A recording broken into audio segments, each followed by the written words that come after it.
நல்ல ஒரு உற்சாகத்தை கொடுக்கும். ஆமென். ரிப சந்தூர் ஏக்கத்தரா. வேதம் சொல்கிறது எலியா நம்மை போல பாடுள்ள மனுஷனா. தீர்க்கதரிசியா இருந்தாலும் பாடு என்பது எல்லாருக்கும் ஒரு பொதுவான விஷயம். அதனால நல்ல உற்சாகப்படுத்துங்க. ஒருவரை ஒருவர் உற்சாகப்படுத்துங்க. இந்த நிகழ்ச்சி என்பதே உங்களை உற்சாகப்படுத்துவதற்காக தான். ஆவியில நீங்கள் பலப்பட வேண்டும் என்பதற்காகவே இந்த நிகழ்ச்சியை நான் நடத்தி கொண்டிருக்கிறேன். ஆமென். நன்றி பரபசந்து உரியங்க தரப்ப. அதனால சவுலை போல பெருமை நமக்குள்ளார இருக்கக்கூடாது. பெருமை வந்துருச்சுனாலே பொறுமை இருக்காது. ஆண்டவர் சொல்றாரு, ஆசாரியர்கள் மட்டும்தான் பலி கொடுக்கணும், அவர்கள் வந்துதான் அந்த காரியத்தை செய்யணும்னு சொல்லும்போது, அங்க அமலேக்கியரை ஜெயித்ததுக்கு அப்புறம் அவரால் பொறுமையாய் அருமையான சாமுவேல் தீர்க்கதரிசி வர லேட் ஆனோனே அவரால் பொறுமையா இருக்க முடியல. காரணம் பெருமை. நான் ராஜா, நான் வெற்றி பெற்றுட்டேன், என்னால எல்லாம் முடியும் என்கிற அந்த ஒரு ஒரு பெருமை அவருக்குள்ள வந்ததுனால அவரால் பொறுமையாய் இருக்க முடியவில்லை. சாமுவேல் தீர்க்கதரிசி வருவதற்கு முன்பாகவே அவர் பலி செலுத்துகிறதை நாம் பார்க்க முடிகிறது. எப்பொழுதும் கர்த்தருடைய ஊழியக்காரர்களுக்கு கொடுக்க வேண்டிய கனத்தை நீங்கள் கொடுத்துதான் ஆக வேண்டும். அது கர்த்தர் எதிர்பார்க்கிற காரியம். என வேதம் சொல்கிறது, ஒருவன் எனக்கு ஊழியம் செய்தால் பிதாவானவர் அவனை கனப்படுத்துவார்.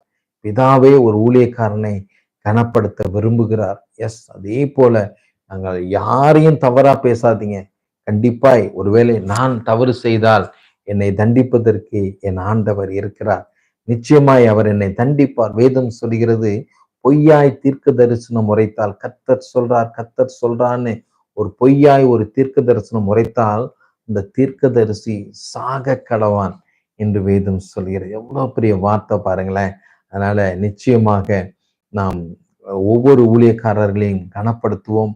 நம்மால் முடிந்த உதவிகளை அவர்களுக்கு நீங்கள் செய்யும் போது இன்னும் அதிகமாய் ஊழியத்துல உற்சாகமாய் அவர்கள் ஓடுவதற்கு அது நல்ல ஒரு பலனாய் இருக்கும். என் கணவர் ஆபரேஷன் தேதி கிடைக்க ஜெபிக்க வேண்டும். பாஸ்டர் தேதி தரவில்லை, எங்களை அலட்சியம் பண்ணுகிறார்கள். அம்மா ஏற்கனவே நீங்க கிடைச்சிருச்சுன்னு போட்டீங்களாம்மா? 18ஆம் தேதின்னு நீங்க போட்டிருந்தீங்களே. ஓகே அப்பா, அந்த பிள்ளைங்களுடைய தேவைகள் கர்த்தர் சந்திங்க, குழப்பங்கள் மாறட்டும், சீக்கிரத்துல ஆபரேஷன் தேதி கிடைக்க கர்த்தர் உதவி செய்யுங்க. பரபசந்தூர் யங் கத்தரா, எல்லா தடைகளும் நீங்கட்டும் என்று இயேசுவின் நாமத்தில் கட்டளையிடுகிறேன். ஓகே. 2வது, பெருமை இருக்கக்கூடாது, கீழ்ப்பிடிதல்.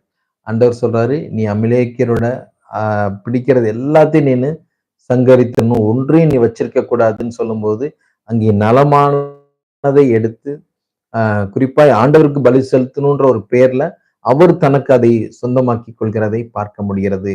அதனால் தேவ கோபம் சவுலின் மேல் வருகிறது. ஆமென்.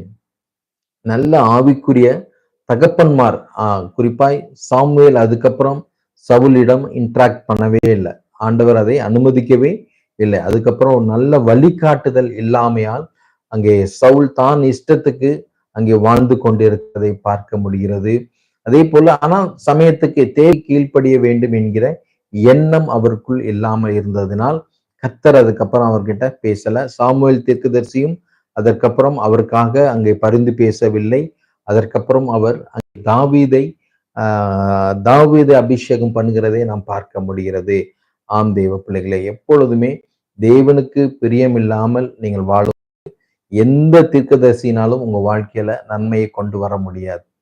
ஆமென். ஏன்னா தேவன் விரும்பாத காரியத்தை நீங்கள் செய்து கொண்டிருப்பதனால இன்னைக்கு நிறைய பேரு பாவ வாழ்க்கையில வாழ்ந்து கொண்டே எனக்கு ஆண்டவர் இதை செய்யணும், அதை செய்யணும், என்னை கர்த்தர் இப்படி ஆசீர்வதிக்கணும் என்று தீர்க்க தரிசனம் கேட்பதற்காக வருகிறார்கள், போனில் பேசுறாங்க. ஆனால் அப்படிப்பட்டவர்களை கர்த்தர் ஆசீர்வதிப்பதே இல்லை. கர்த்தருடைய வார்த்தைக்கு கீழ்ப்படிந்து வாழ்கிற பிள்ளைகளை மட்டும்தான் கர்த்தர் ஒரு பரிபூர்ண ஆசீர்வாதத்திற்குள், சமாதானமான ஒரு ஆசீர்வாதத்திற்குள் கர்த்தர் அழைத்து செல்கிறார். அடுத்ததாக பார்க்கிறோம், ஒரு விரக்தி நிமித்தமாய் ஆண்டவர் இடத்துல எத்தனையோ முறை அங்கே சவுல் போராடுகிறார். எப்படியாவது ஆண்டவர்கிட்ட ஏதாவது ஒரு வார்த்தை கிடைக்குமா என்று பார்க்கும்போது அங்க கிடைக்கல. உடனே மரித்த சாமுவேலை மீண்டுமா உயிர்ப்பு. இன்னைக்கு நிறைய பேர் என்ன பண்றாங்கன்னா, சகுனம் பார்க்கறது, பில்லி சூனியம் பார்க்கறது, அதுமாதிரி குறி கேட்கறது, இப்படிப்பட்ட நாள் பார்க்கறது, ஜாதகம் பார்க்கறது, இப்படி ஏதாவது ஒரு விதத்துல நமக்கு நன்மை நடக்காதா, நன்மை நடந்துராதா என்று விரக்தியோடு கூட நாம் அநேக தேவனுக்கு விரும்பாத விஷயங்களை